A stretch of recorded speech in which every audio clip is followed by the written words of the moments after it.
ওই বন্ধুরা এই টুনির মাও এত কিপটা গো, কইলাম যে এক টুকরা হবরি দাওছে খামু, কিন্তু আমারে ঠাস করে না করে দিল। তার মানে বন্ধুরা আজকে আছে আঙ্গো কলেজের মধ্যে ফাংশন, কিন্তু ওই বন্ধুরা আঙ্গো কলেজের মধ্যে ফাংশন হইলে কি হবো? আমি তো ফাংশন দেখবার আই নাই, আমি এসে সুন্দর সুন্দর টুনির মাও দেখবার।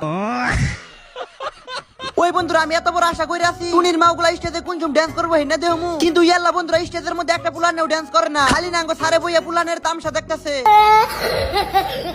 ওই বন্ধুরা আমার লগের মালটাই 24 কিলোমিটার পারি করে আঙ্গো কলেজের ফাংশন দেখ পারাইছে, বুঝছ না? তার মানে বন্ধুরা এত দূরে থেকে টুনির মাও পড়া বাড়াইছে। তারপরেই আমি আয় বললাম কলেজের গেটের সামনে। ওই বন্ধুরা যেহেতু আজকে এই কলেজের মধ্যে ফাংশন তাই না, কিন্তু আমি যে এত লেভেলটা ঘুরতেছি, কিন্তু অন্য কোনো একটা টুনির মাও আমার বুগলায় কইলো না যে আমি সুন্দর।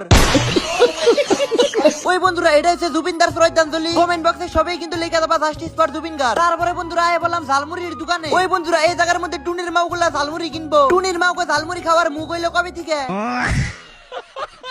ওই বন্ধুরা যদি খালি আজকে আমার টুনির মাও থাকতো তাহলে আমার 10 টাকা হলেও ঝালমুড়ি কিনে দিত তাই না, আর ওই ঝালমুড়ি আমি খাওয়া বাদ দিয়ে ভাইতে নিয়ে সাজায় রাখতাম। ওই বন্ধুরা এই যে দেখো আঙ্গো কলেজের স্যার নাড়িয়াতে নিয়ে পুলান দৌড়াইতাছে।